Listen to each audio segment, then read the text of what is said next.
en ligne, donc sans avoir besoin de contacter la banque, l'agence classique, ouvrir un compte et passer toutes les opérations. Cette offre elle a été complétée par des espaces libre-service pour la manipulation espèces, les dépôts chèques, le change, etc. Et grâce à un centre de gestion de la relation client qui fait du one-to-one. Donc d'autres plateformes sont en cours. Nous venons de lancer une plateforme de paiement mobile avec l'école Esprit, où les élèves ingénieurs d'Esprit peuvent payer par mobile tous leurs achats. Ça sera, j'espère, généralisé, que ce soit avec l'initiative de la banque en interne, que ce soit avec la communauté bancaire qui vient de lancer donc son projet de mobile payment. Et je pense aussi qu'il y a d'autres initiatives, que ce soit au niveau bancaire, que ce soit au niveau de la banque. Donc, notamment au niveau de l'exploitation des data, un sujet très important au niveau de la digitalisation, c'est l'exploitation des données. Donc, valoriser les données, fiabiliser les données, les mettre dans des entrepôts de données qui permettront d'adresser une clientèle de plus en plus exigeante et d'offrir des services personnalisés à travers les plateformes Big Data et à travers des solutions qu'on est en train de tester de chatbot chargé clientèle grâce à des systèmes d'intelligence artificielle, à donner l'accès et facile 24 sur 24, 7 sur 7 à un chargé clientèle qui n'est pas lié à une agence particulière. D'autres projets sont en cours, Inch'Allah, de blockchain et d'autres technologies au niveau des labs MLBank. J'espère qu'on en saura ça au moment opportun. Je l'espère aussi. De toute façon, je reviendrai tout à l'heure pour savoir what's next, parce que j'imagine que l'opérateur télécom voudra aller un jour ou l'autre vers de la banque en ligne, de la banque digitale peut-être. On sait que ça se fait sous d'autres cieux, donc certainement tôt ou tard ça se fera chez nous. Mais avant d'aller vers cette provocation dans ce panel où il y a le monde de la banque, toi le monde des télécoms, je vais diriger vers Saad Elali, qui est du groupe 3S Global Net. Alors vous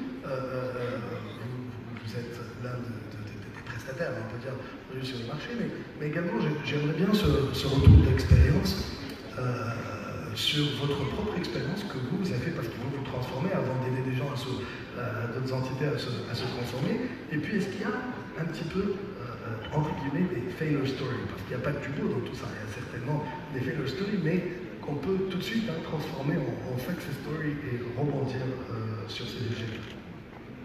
Merci aussi, merci. Bonjour tout le monde.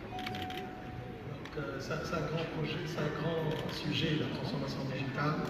Avant de parler de l'expérience du groupe 3S GlobalNet, j'aimerais bien juste parler de cette transformation qui est un résultat en fait de l'évolution numérique qui a eu lieu les 2 dernières décennies.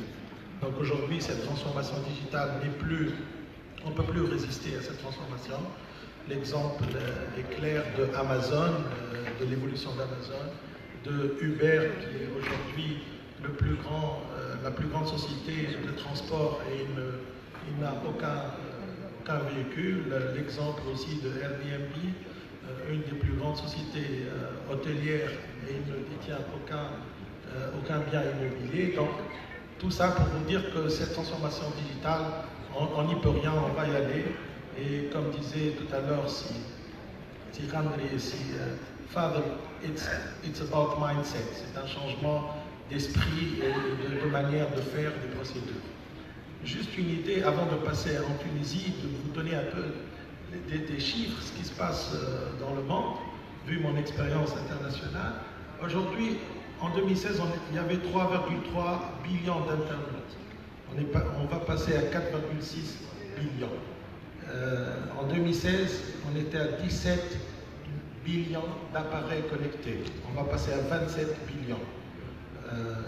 70% du trafic était de la vidéo. On est passé à 85% du trafic en vidéo. Ça veut dire qu'aujourd'hui, suivant Gartner Group, sur une ville de 1 million d'habitants, on va avoir 200 millions de gigaoctets de données qui vont être générés. Donc tout ça demande un trafic, demande de l'infrastructure, demande de la fibre très haut débit, demande du cloud et surtout, demande de la cyber security, demande de la sécurité. Tout ça, pour revenir en Tunisie, aujourd'hui le groupe 3S qui est 16 sociétés dans l'industrie de l'énergie renouvelable et de l'IT et de l'Internet. On a commencé notre transformation digitale il y a quelques années. Toutes nos applications, que ce soit front office, back office, ERP, CRM, BI, tout ça ont été mis en cloud. Tout ça a été mis sur de l'infrastructure de très haut débit, de la redondance, de la fibre optique, avec le support de notre partenaire Tunisie Télécom, ici présent, avec de la sécurité renforcée.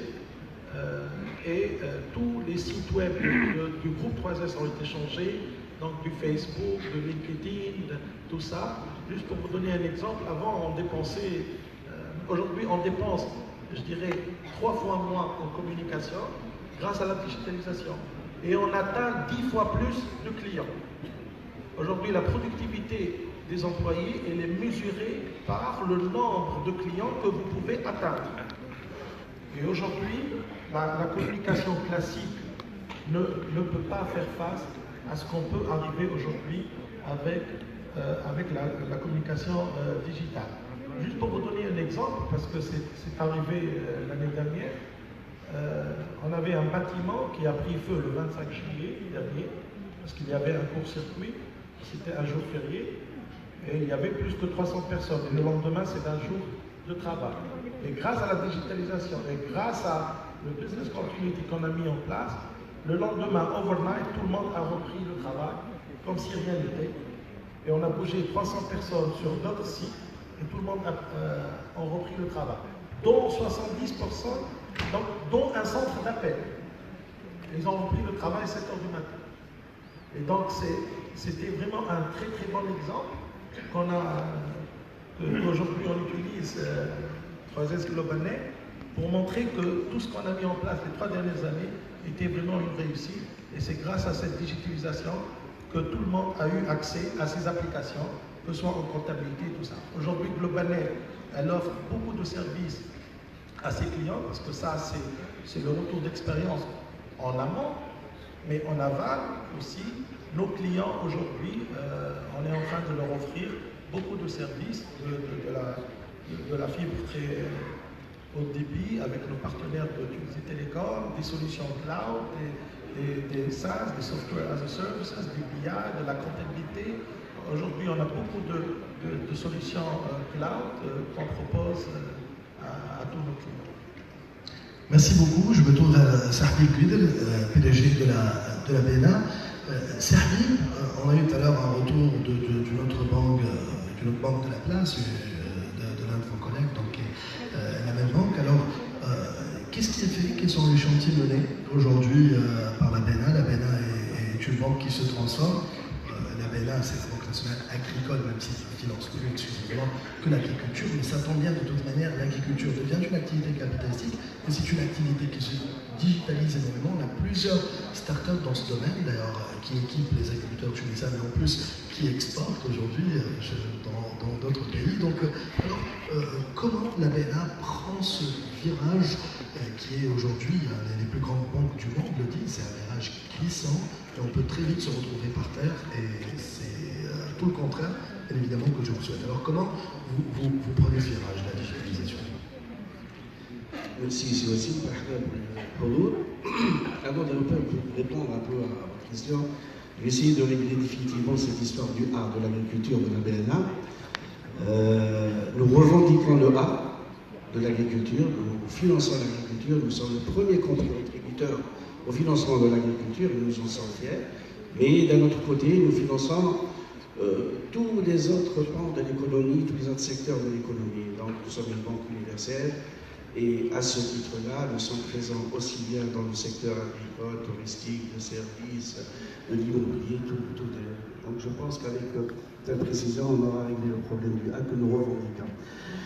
Sur le virage que vous avez décrit, qui est glissant, qui est important, permettez-moi peut-être de revenir sur des dates importantes et qui, malheureusement, jettent un petit bémol sur notre évolution.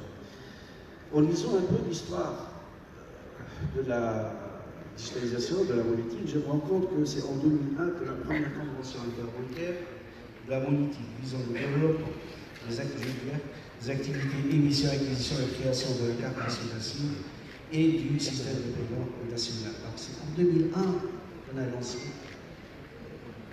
l'idée, la première réflexion, je dirais, même le soubassement de la digitalisation, de la numérisation.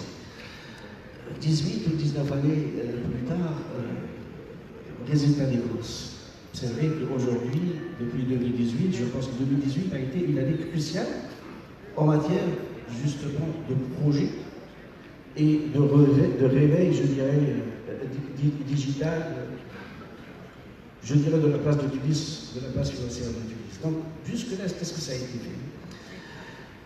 C'est vrai que nous avons des chiffres, nous avons 6,5 millions de Facebookers, nous avons un peu plus d'Internet, nous avons des gens qui combinent à la fois Facebook et smartphone, et que nous sommes aux avant-postes. Mais en matière de produits, en matière d'évolution, franchement, c'est pas une très très belle image qui se dégage. Donc la preuve, que ce soit le nombre de cartes, que ce soit l'usage de ces cartes, les cartes que nous avons sont à 90 ou à 92% de retrait, des cartes de retrait. On l'a utilisé pour des opérations de retrait, pour vous dire que ce qui était recherché en matière de digitalisation n'a pas été atteint. D'un autre côté, lorsque nous voyons le paysage des opérateurs dans le digital, voyons que, à titre, j'ai eu l'occasion de faire une petite comparaison entre deux pays maghrébins, vous devinez lesquels, et nous voyons qu'à partir de 2016-2017, il y a une apparition quand même d'entreprises très performantes, je dirais même qui s'imposent au niveau international et qui deviendront un jour des géants de la digitalisation de la monétique. Et ces entreprises existent. Non, franchement, on a raté ces virages durant des années, depuis l'année 2001. Donc le bémol est là. Mais à côté du bémol, ce qui a été fait ces derniers temps, que ce soit par le secteur bancaire ou par les opérateurs télécoms, mérite d'être souligné. Vous savez que la décision a été prise en 2018 d'avoir une solution communautaire pour le mobile payment en Tunisie, une chose qui était vraiment vraisemblable il y a encore quelques mois. Et là aussi, en tant que société monétique de Tunisie, dont je préside le conseil d'administration, je peux dire que des avancées en été faites et que en 2019, nous aurons cette solution opérationnelle sur le marché. Donc, le bémol est là, mais je pense qu'on a repris du poil de la bête et que nous commençons à nous orienter vers des solutions qui emmèneront la Tunisie dans le concert des nations, des pays qui sont très bons en matière de digitalisation. Le secteur bancaire, vous savez que nous sommes en face d'une nécessité de changer. C'est un virage, vous avez dit. Vous avez des clients de plus en plus jeunes, de plus en plus connectés, de plus en plus ouverts vers le monde. C'est des gens, lorsque je vois nos étudiants qui partent en France, du jour au lendemain, ils deviennent des gens hyper connectés avec leur paiement mobile sur leur smartphone, pour ne pas dire se lien avec l'entreprise via, disons, de l'omnicanal. Donc je pense que nous avons les préalables pour que nous puissions avancer d'une manière rapide, parce que nous avons quand même une population jeune qui est très ouverte sur tout ce qui a été tout ce qui est connectivité et qui demande tout simplement d'avoir une banque à sa disposition 24 heures sur 24, 7 jours sur 7, comme cela a été dit, et que dans ce cadre-là, il faudrait que le secteur bancaire y réponde avec la sécurité, la fiabilité et les outils nécessaires. Pour le retour d'expérience de la BNA, nous avons je dirais que nous avons mis quand même du retard un certain nombre d'années, mais une correction a été opérée à partir du début 2017 où stratégiquement nous avons opéré ce virage et nous avons commencé tout d'abord à nous doter d'outils qui manquaient terriblement à notre stratégie de digitalisation. Et aujourd'hui, nous offrons quoi? Nous avons travaillé sur 4 axes. Le premier axe, c'est l'axe offre. Donc, le deuxième axe, c'est l'axe offre-espace.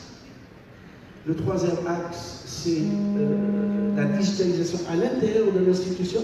Et le quatrième axe, c'est la formation, l'ouverture sur l'université et l'ouverture sur tous ces jeunes qui ont une capacité à apporter des solutions digitales à l'activité bancaire. Le premier axe, c'est l'offre, comme vous savez, de cash management, de gestion de la trésorerie, gestion des opérations bancaires à partir de l'entreprise. Nous avons la même solution pour les TPE, PME, nous avons la même solution pour les particuliers. Aujourd'hui, les particuliers peuvent faire à partir de leur mobile une opération de virement, bien sûr, des opérations bancaires, soit de virement ou des opérations d'information ou de consultation de compte. Et là, je pense que ça a été le premier virage de la BNA suite aux investissements qui ont été opérés durant l'année 2017. L'offre espace, là aussi, il faudrait que le secteur bancaire revoie son offre en matière d'espace. C'est vrai, on a parlé d'espace libre-service, oui, c'est important, mais également au niveau de l'agence, en essayant peut-être pas de virtualiser, comme le suggèrent certains, peut-être qu'on est un peu, il y a du temps pour ça, mais il faudrait introduire une dose de digitalisation au niveau de l'agence. Le troisième point, le troisième axe, c'est la digitalisation à l'intérieur de la banque. Et là, c'est tous les process qui doivent être et qui sont revus.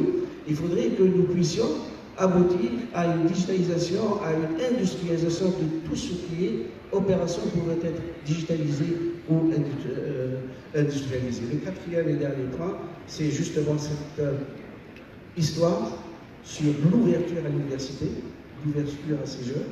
Et la BNA lance très prochainement un espace dédié justement à ces jeunes, les gens qui ont des projets dans la tête. Nous sommes là, nous formons des équipes avec l'université, avec ces jeunes, avec les gens du métier qui sont au niveau de la banque, pour justement essayer de trouver des solutions et d'améliorer même sur les risques au niveau de la banque. Donc vous voyez le changement, c'est un changement d'outil, donc au sens investissement, outils informatiques, et puis au sens culturel, parce que nous avons besoin également d'une nouvelle génération de banquiers, de gens qui sont aussi bons que nos jeunes clients en matière d'ouverture sur tout ce qui est digital, mais qui allie à la fois également un background de conseiller et je dirais d'apporteur d'apaisement à la culture. Voilà globalement sur le retour d'expérience. Merci Serbib. On a beaucoup parlé justement de technologie. Il se trouve qu'il y a l'opérateur, on a l'opérateur technologique également un autre dans ce panel. On en a parlé tout à l'heure avec 3S, on en parle maintenant avec Huawei. Et nous avons le Deputy General Manager, c'est Adem Ben Halima. Merci aussi. Moi, j'ai envie de vous donner un rôle un peu différent des autres, bien sûr, présenter un petit peu ce que fait Huawei, mais peut-être rebondir surtout, parce que ce qu'ils ont peut-être tous en commun, c'est éventuellement Huawei qui peut les accompagner dans ces chantiers. On a plutôt le volet télécom, mais pas que. Exactement, en fait, c'est ce que j'allais dire. En fait. Je suis vraiment très ravi d'être là avec nos clients, parce que Tous Télécom, c'est notre plus gros partenaire en Tunisie, et les banques aussi sont des potentiels clients pour nous. Et je suis ravi aussi avec les clients de nos clients. D'accord?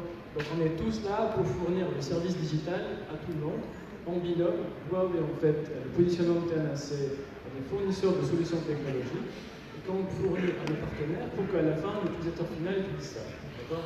Alors, avant de parler de ce qu'on pourrait faire en Tunisie, j'aimerais bien parler un petit peu de l'expérience digitale de Huawei au sein de Huawei. Alors, Huawei, déjà, on a un slogan qui est très simple. Chez Huawei, on dit go digital or go home. C'est-à-dire que, ou bien on utilise le digital, on doit rester chez soi, c'est pas la peine de parler de quoi que ce soit, parce que maintenant, tout est digitalisé. D'accord ? Tout passe, enfin, notre vie, elle est online. Et il faudra tirer profit au maximum, pas tirer profit dans le mauvais sens, mais utiliser cette nouvelle façon de vivre pour être plus efficace et éliminer, enfin, et être plus cost-effective et améliorer les time to market. Alors, Huawei déjà, avant de proposer donc, la technologie à nos partenaires, on l'utilise nous-mêmes. On est digitalisé à 100%, tous nos process internes, tous nos plans de communication, toutes nos données sont cloudifiées, enfin, tout est vraiment digitalisé en interne, d'accord ? Ça, c'est pour ce qui concerne l'utilisation propre de Huawei en termes de technologie. Et ensuite, ce qu'on propose nous à nos clients. Alors, nos clients, ils ont des challenges. Je parlais par exemple des opérateurs, bien sûr, sous la bienveillance de CIFAD, bien sûr, parce que c'est notre plus grand partenaire, encore une fois, en Tunisie. Le challenge de nos clients, par exemple les opérateurs, ils ont besoin de savoir quelle est l'expérience client, comment cibler les investissements. Donc on parle par exemple de Smart CAPEX. On a des outils digitaux pour aider les opérateurs à analyser, pour voir où est-ce que la force de frappe, où est-ce qu'on doit l'orienter. On a aussi des outils comme le CEM, Customer Experience Management, qui peut aider l'opérateur à analyser aussi l'expérience client des utilisateurs pour savoir qu'est-ce qu'on doit améliorer, qu'est-ce qu'on pourrait faire mieux, etc.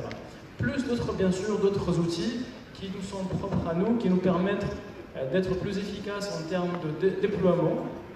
On a la réputation d'avoir de bons équipements, mais on a aussi la réputation d'être très rapide à déployer des réseaux, des équipements. Bien sûr, encore une fois, j'espère que CIFAD va appuyer ce que je dis. Mais je pense qu'on a cette réputation-là d'être très rapide, et ça, encore une fois, c'est grâce aux outils digitaux qu'on a, d'accord, en main, et ce qui nous permet aussi, même en termes de maintenance des réseaux, parce que le réseau, c'est une ressource critique, qui n'accepte pas des délais importants, qui n'accepte pas aussi des interruptions de service. Donc, pour être efficace et aussi pour être cost-effective, c'est-à-dire être plus compétitif en termes de coût, on est complètement digitalisé maintenant pour fournir le meilleur service à nos partenaires. Maintenant, ce qui concerne la Tunisie, on pense que la Tunisie déjà elle a fait un pas qui est vraiment très appréciable en termes de connectivité. La connectivité en Tunisie elle est disponible, elle est largement disponible, les opérateurs font de très bon boulot là-dessus, d'accord. Maintenant, il reste à développer la couche applicative. Et je pense que là, il y a un gap, d'accord, dans plusieurs secteurs. Il y a le secteur du transport, le secteur de la sécurité, le secteur de la finance, peut-être il y a des choses, en fait, je ne vois pas ça comme challenge, mais comme opportunité, disons, d'accord. Donc il y a des choses à faire, à améliorer, donc on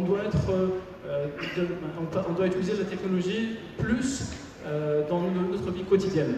Maintenant, on a parlé des Facebookers. Bon, d'accord, les réseaux sociaux, il y a pas mal de choses qui transitent sur les réseaux sociaux, mais ce n'est pas suffisant. On doit utiliser la technologie pour des daily use, d'accord. Donc, qu'est-ce qu'on utilise? On a besoin de services administratifs, on parlerait de e-government, on parle aussi de système éducatif, donc on doit aussi utiliser la technologie dans le système éducatif pour que les gens, les chercheurs dans différentes régions puissent communiquer entre elles, pour stocker leurs données, etc. Et le secteur du transport, par exemple, c'est une opportunité énorme, le secteur du transport. Mon ami Adel, tout à l'heure, il a parlé de Uber, mais franchement, on peut le reproduire ici, même à petite échelle en Tunisie. Si on peut imaginer des applications qui permettent de rapprocher les personnes aux fournisseurs de services de transport, comme les taxis, etc., ça pourrait éliminer les files d'attente et être plus rapide et surtout être cost-effective à travers ces outils-là. Donc, encore une fois, le digital, c'est pas demain, on est en plein dedans, il y a une révolution qui est en cours, il y a des pays qui ont vraiment très très avancé là-dessus. Puis Tunis, on a une base qui est très importante, c'est la connectivité et l'aspect, everywhere, anytime, d'accord. On y est, maintenant il faudra juste focaliser sur la couche applicative pour fournir de nouveaux services. Et là, je pense que c'est une opportunité pour les fournisseurs de services existants comme les banques, comme les fournisseurs de services de transport, mais aussi pour les PME et les startups. Allez-y, là, il y a beaucoup de choses à développer, il y a un tas de données énormes qui transitent online. Il faudra l'utiliser pour être plus agressif en termes d'offres commerciales. Le système, tu as quelqu'un qui vend quelque chose et le client il doit le chercher pour aller le trouver et acheter quelque chose, il est dépassé, complètement dépassé. Maintenant, il faudra que le fournisseur de n'importe quel service, n'importe quel commerçant, il doit trouver son client et le cibler avec l'offre qu'il a besoin.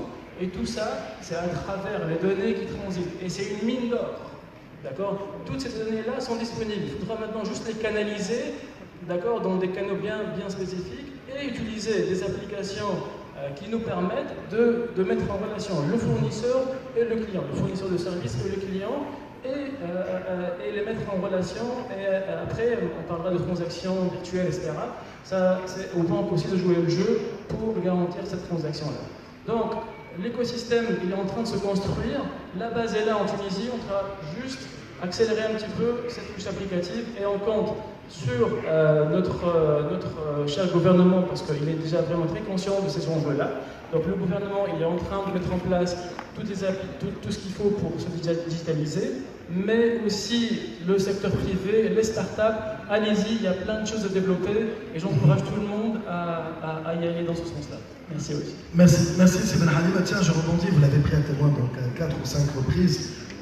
Sifad El-Kaïm, je ne sais pas si vous avez envie de témoigner en sa faveur, mais je pense que ce sera le bon moment de renégocier alors le contrat, parce que ça vaut au moins un bon moins 10%.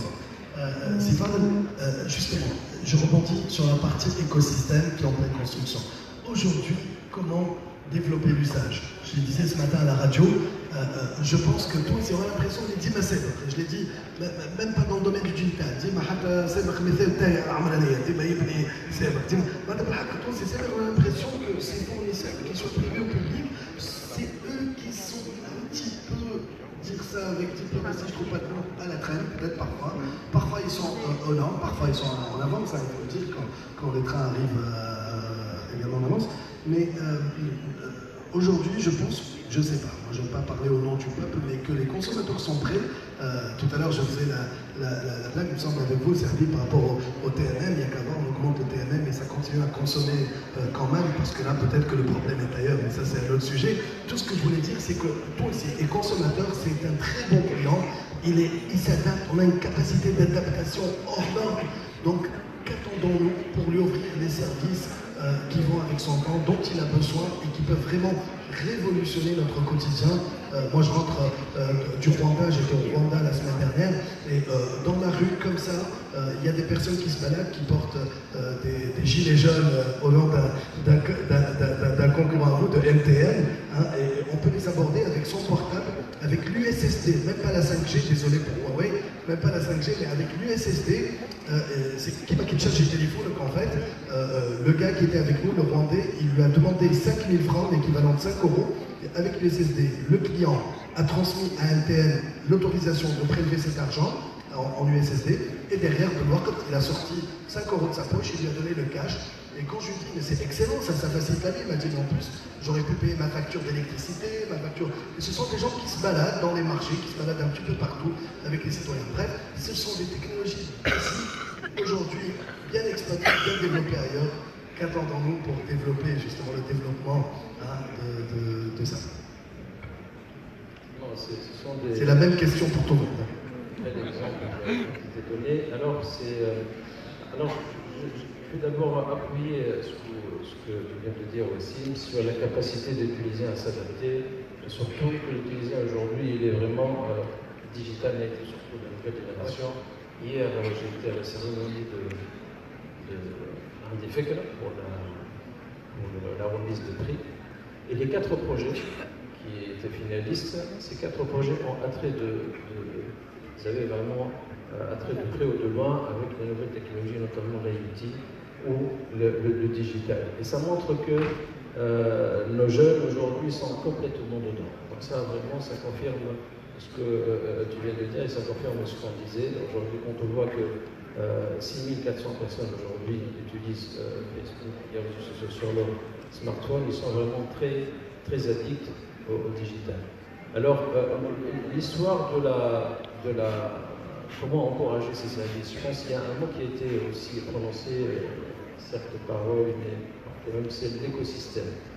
Je pense que ce genre de développement ne peut pas être fait par un acteur tout seul.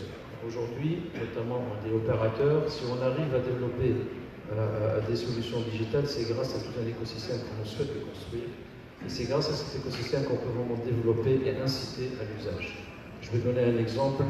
J'ai donné tout à l'heure un exemple sur le B2C, je donnerai un exemple pour tout ce qui est B2B.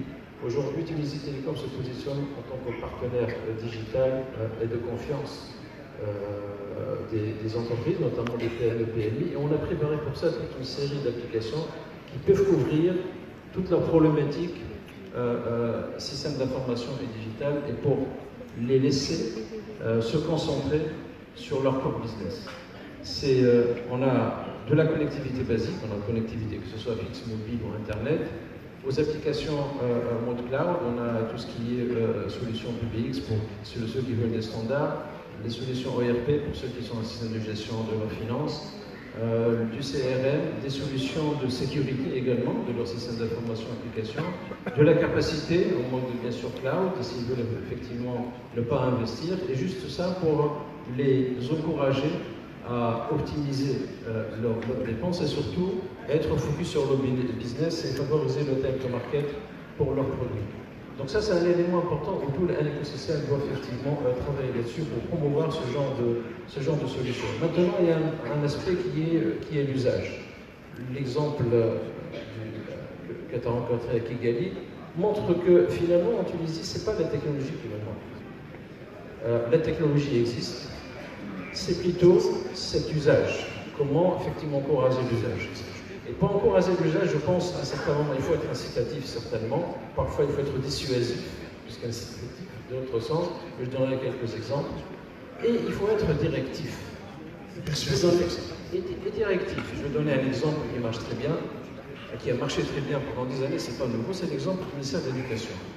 Quand on dit que tout ce qui est orientation et inscription doit se faire en ligne, là tout le monde se met à utiliser Internet, se met l'application en ligne et c'est un succès à 100%.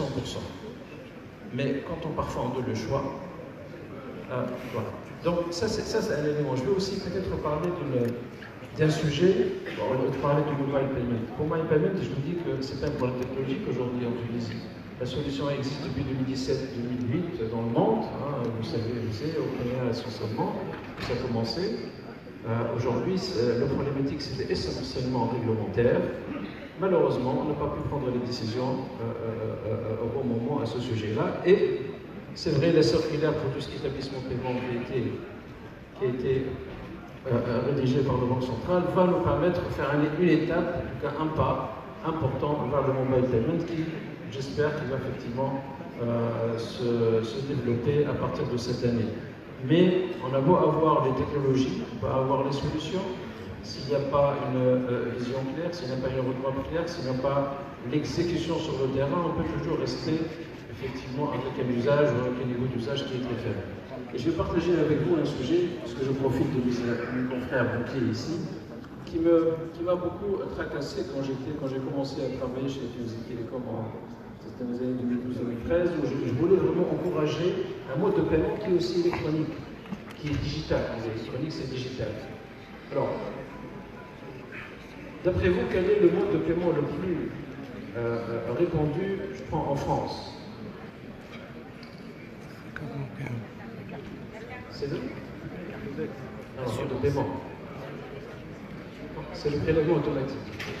Bien sûr, suivi par tout ce qui est transaction, c'est tout ce qui est carte bancaire. Mais le prélèvement automatique, certains le connaissent, c'est un prélèvement digital. C'est un mode digital qui existe, qui fonctionne, mais qui a beaucoup de freins pour se développer. En France, je n'ai jamais vu quelqu'un qui fait la queue pour payer un opérateur, ou payer un opérateur télécom, ou bien un opérateur électricité, ou autre, EDF, ou autre. Pourquoi? Parce que tous les abonnements de concession se font avec un prélèvement automatique, soit directement sur le compte, ou bien via une carte bancaire. Aujourd'hui, on est vraiment dans une situation complètement inverse. Quand j'ai essayé de développer ce mode de paiement pour Tunisie Télécom, j'étais confronté à deux choses. D'abord, il y a un parcours client qui est tellement contraignant que les gens commencent à essayer d'adhérer, puis derrière ils laissent tomber. On va chez l'opérateur, je prends le steak par exemple, on demande prélèvement automatique, on vous donne un formulaire à remplir et il faut aller adresser à la banque pour signer aussi, donc triple signature. Premier problème. Le deuxième problème, le prélèvement automatique en Tunisie, il est payant. C'est un acte automatisé qui nécessite aucune intervention entre guillemets personnelle et qui est payant. Alors, si on veut vraiment encourager le numérique et le digital, il faut absolument qu'on a, tel que ça a été fait par le ministère de l'Éducation, les exemples, l'inscription qui a été faite il n'y a pas très longtemps aussi, il y a campagne, être un peu directif ou bien encourager, bien sûr, ce genre d'opération, parce que je vous dis, notamment sur la partie paiement aujourd'hui, quand on regarde, quand on voit à la poste, quand on voit à l'ESTEC, quand on voit parfois chez Tunisie Télécom, on voit des files d'attente des gens, qu'est-ce qu'ils font, ils attendent pour payer. C'est un acte banal. On peut passer, on sort de son bureau, bien de son travail, on sort de chez soi, et on va prendre la voiture. Bien sûr, on participe à la pollution, à l'encombrement, au stress. Et on attend une demi-heure, et puis parfois on n'y va pas. Et tout ça fait que, je pense, comme on dit, simplifier la vie, il y a des actes aujourd'hui, il y a peut-être des décisions à prendre qui vont permettre effectivement de simplifier la vie du citoyen, et là c'est un élément important. Donc, si aujourd'hui on n'arrive pas parfois à encourager l'usage, c'est parce qu'il y a des freins. Ces freins-là, il faut les travailler, il faut pouvoir les lever. Merci beaucoup, Stéphane. Comme je l'ai dit tout à l'heure, une question un petit peu à tous les panélistes. Je vous demande par contre de le faire en moins de 2 minutes. Stéphane, je vais surtout parler de la fameuse question sur est-ce que Tété pourrait un jour avoir cette folle envie de lancer sa banque digitale. أنا قلت لك ذكرتك تحب تقول كلمة قول بعدين ما كاينش زوز. Écoutez, c'est une idée qui nous a effleuré il y a quelques mois.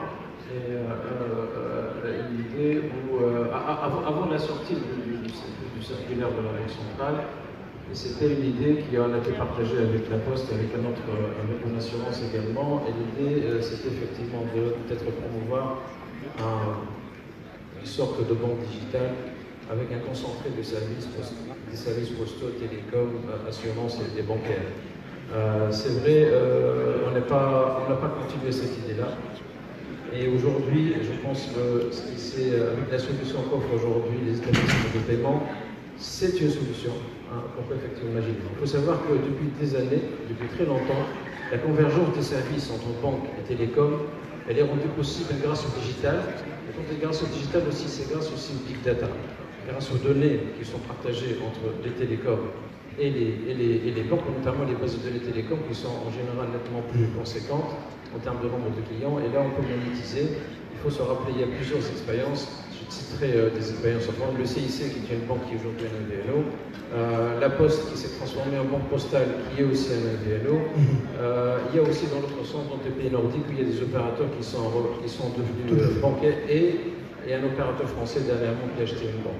Donc la convergence du service, c'est dans l'air aussi, c'est quelque chose qui peut se faire dans les années. Merci Stéphane. Je vais réagir tout de suite à MN Télécom, avant de faire réagir PNA Cloud.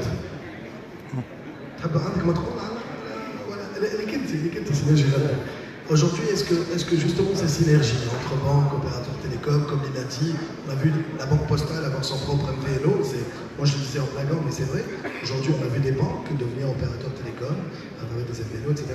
Est-ce qu'aujourd'hui c'est ça aussi la digitalisation, c'est que tout le monde se rapproche, c'est qu'il y a enfin cet écosystème qui se construit, comme disait Sylvie Halima tout à l'heure. Tout à fait, c'est pas effectivement, si on veut encourager les initiatives, si on veut développer des business cases qui sont adoptés par les utilisateurs, donc comme vous avez dit tout à l'heure, à Kigali ou au Kenya, là où il y a un besoin, où il faut répondre à ce besoin-là clientèle, bien sûr avec une réglementation qui s'adapte le plus, et ça, je pense que la Tunisie a fait beaucoup d'efforts pour adapter la réglementation, pour encourager l'initiative, mais aussi pour encourager les systèmes de paiement digitaux. mais je pense qu'un levier très important pour la transformation digitale, c'est la mise en place d'un écosystème favorable à cette innovation. Entre autres, effectivement, la collaboration entre la banque, les fintech, les opérateurs télécoms, l'hyperdistribution aussi.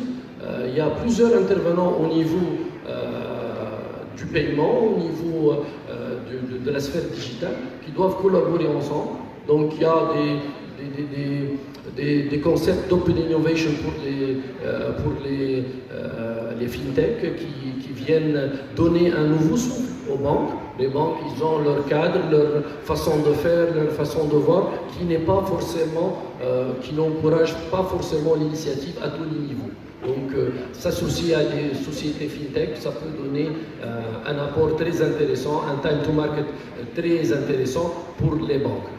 La coopération entre les opérateurs télécoms et les banques, ça fait des années qu'il y avait des solutions, qu'on a entamé une collaboration entre autres avec Tunisie Télécom.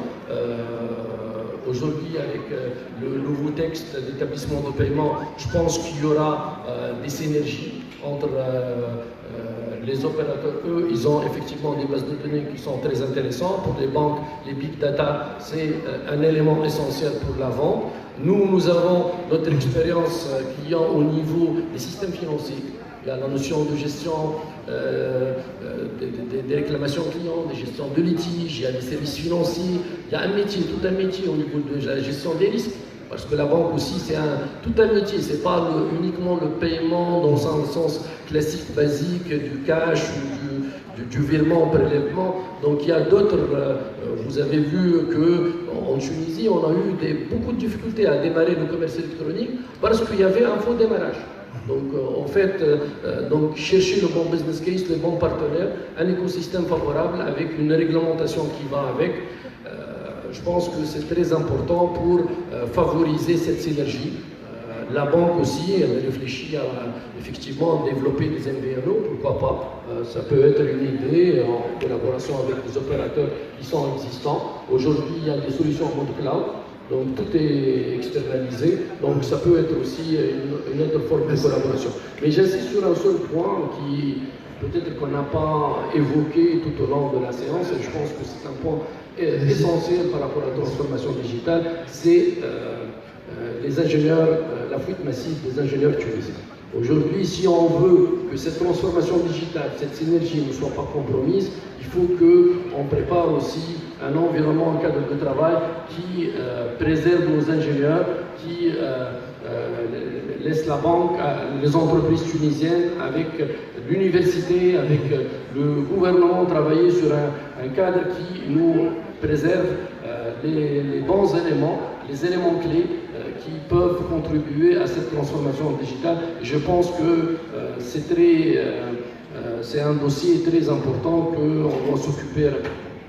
Merci beaucoup. C'est les Gérald, DG de la même banque. C'est Adel Lameni, de Transdesk GlobalNet. Alors, vous pouvez rebondir sur ce que vous avez écouté et puis comment développer justement toute cette conception. Je peux résumer tout ce débat par 2-3 choses. On est quoi ça me rappelle Jeff Bezos, le patron d'Amazon. Il a dit we have to be obsessed by our customer and not by our competitor through the digital transformation. Aujourd'hui, dans la transformation digitale, tout à l'heure Stéphane parlait d'un écosystème, il faut tout un monde, il faut tout le monde pour faire un monde.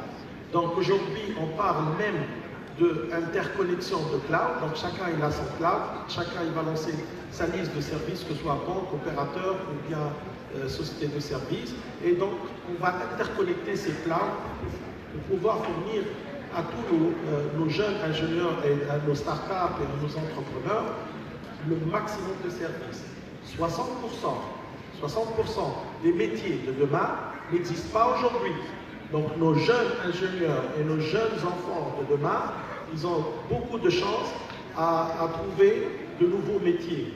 Je conclue encore une fois. J'étais dans un séminaire sur la transformation digitale il y a quelques mois aux États-Unis et un speaker, il a parlé, il a dit aujourd'hui pour faire une économie, il y a deux manières de faire les choses. Ou bien on va lancer sur des grands big bets, sur des grands trucs qui vont prendre le temps, ou bien par des petits startups, des petits entrepreneurs, mais faire beaucoup. Et pour résumer, il a dit « The fastest fish is the smallest one ».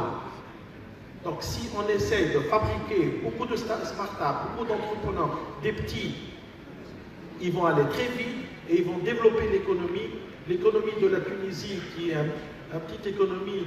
Donc on peut aujourd'hui, avec tous les startups, avec tous les ingénieurs qu'on a, créer un écosystème, les aider à leur préparer l'environnement en termes d'infrastructure, en termes de data center, en termes de cloud. Et aujourd'hui, on a beaucoup d'opérateurs qui font ce rôle-là très bien. Tunisie Télécom, ici présente, le fait très bien. Donc c'est à nous aujourd'hui de leur préparer toute l'infrastructure parce qu'ils peuvent aujourd'hui, avec un minimum d'investissement, créer des sociétés qui peuvent réussir. Et l'exemple ne manque pas. Et vous avez vu Amazon, vous avez vu Airbnb, vous avez vu Uber et la liste. Et le cost initial, le total cost ownership, il est minimum. Et aujourd'hui, un jeune ingénieur avec un PC et une connexion Internet peut faire plein de choses. Donc on a besoin de tout le monde. À mon avis, il faut se focuser sur le client et pas sur les concurrents, tout en transformant tout notre système dans le digital. Tout à fait. Merci beaucoup, Siad. Justement, on peut faire des miracles aujourd'hui avec peu. Alors imaginez quand c'est des grands groupes qui s'y collent. Je pense au groupe Alibaba avec sa filiale. Moi, j'en parle souvent de Ant Finance avec sa solution de paiement Alipay qui vient de lever, enfin il y a quelques mois quand même, 15 milliards de dollars. C'est plus que le budget de la Tunisie. Et ils ne sont même pas cotés en bourse, donc on ne parle pas de capitalisation boursière, mais ils sont valorisés, enfin leur valeur aujourd'hui dépasse celle de BNP Paribas et de plusieurs banques connues dans le monde, et pourtant ce n'est qu'une filiale, c'est vrai, avec des algorithmes très précieux, mais derrière, il faut dire que c'est principalement cette solution de paiement d'un géant mondial aujourd'hui, donc c'est dire comment ça peut aller très vite, Serbi. Oui, et merci. Pourquoi ça n'a pas avancé très vite? Tout simplement jusqu'à une date très récente, les opérateurs se regardaient un peu en chien de fer ensemble, que ce soit les banquiers d'un côté, que ce soit les opérateurs, que ce soit la poste, les opérateurs télécoms. Et cela s'explique, c'est des parts de marché. Malheureusement, l'évolution n'a pas dit, mais aujourd'hui, je dirais que ces problèmes sont derrière nous. Aujourd'hui, il y a une interopérabilité. Mais aujourd'hui, les solutions arrivent et peut-être, mais à Cuba, le secteur bancaire a mis du temps pour arriver. Qu'est-ce qu'il faut? Ça a été dit, tout simplement, un écosystème. Mais qu'est-ce qu'il faut également? Il ne faut pas s'imaginer qu'un écosystème, c'est quelque chose d'ex nihilo, on va le mettre, le ramener, et le mettre, et vous allez avoir tout le monde qui est connecté. Non, c'est une construction qui se fera petit à petit. Comme la construction qui va se faire sur le mobile payment par 1, 2, 3, 4 banques au départ, puis les opérateurs. Donc petit à petit, cet écosystème va se créer. Il faudrait que l'on puisse donner à l'usage, à l'utilisateur, tous les moyens de pouvoir l'utiliser à partir de chez lui, à partir de son téléphone et à partir également des fameux gaps distributeurs. Aujourd'hui, une parenthèse là-dessus, nous avons des distributeurs, des gaps qui font 4-5 fonctionnalités. Vous avez des distributeurs, des gaps à l'étranger qui font 16-17 fonctionnalités. Donc là aussi, il y a un certain nombre de choses, d'éléments à mettre en place. Et je pense qu'en 2016, avec l'arrivée de la loi sur les établissements de paiement, et probablement le nombre d'idées incommensurables qui est en train de cogiter au niveau de la place sur le sujet, permettra un développement rapide de la digitalisation. Comme vous savez, chacun et tout le monde est pratiquement versé dans cette histoire, voilà, dans cette nouveauté d'établissement de paiement. Et bien sûr, il y aura une course. Et ça permettra quand même de créer cet écosystème et ça nous permettra d'avancer dans la digitalisation. Merci. Merci beaucoup, Serhabib Gouder, donc PDG de la BNA.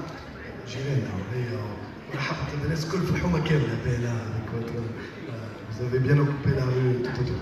Alors je termine avec Huawei. Il faut bien prononcer avec un bon Kha chinois. vous êtes, je rappelle, donc, si Ben Khalima, vous êtes le Deputy General Manager de Huawei Tunisie. Alors, je vous donne la lourde tâche de wrap-up, vous qui êtes dans la technologie, vous allez avoir cette tâche de tout résumer. Merci aussi. En fait, juste pour clôturer, encore une fois, on a parlé de l'écosystème. Je pense qu'il y a une bonne partie qui est là, comme j'ai dit, donc la connectivité elle est là. Les opérateurs font du bon boulot là-dessus, d'accord. Je pense que tout le monde peut avoir accès à Internet maintenant, donc ça c'est la base. Ensuite, maintenant, on doit bâtir là-dessus pour un bon usage. Un bon usage, c'est-à-dire que maintenant on utilise Internet et la connectivité qu'on a pour des choses qu'on utilise pour les réseaux sociaux ou autres, d'accord.